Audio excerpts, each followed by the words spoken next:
Vale, bonos activa comercio.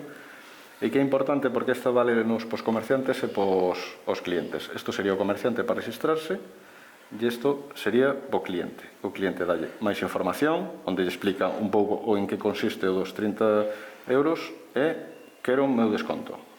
Está moi intuitivo, de verdad. Sí, é intuitivo. Ora, hai que cubrir os datos en registrarse. Moitos sí que hai unha confusión, porque empezan aquí, pensan que só o DNI e unha contraseña, pero non, hai que registrarse primeiro, eso sería para entrar, ora hai que cubrir datos.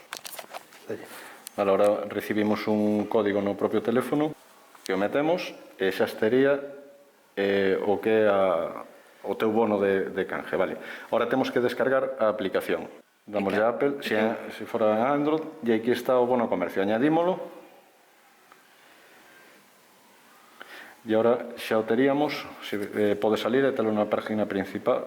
Isto é o que se enseña o establecemento co seu, bueno, fai a lectura, poño 35 euros total, paso, e o que vai ver é coste total 35 euros, desconto 5 euros, cobro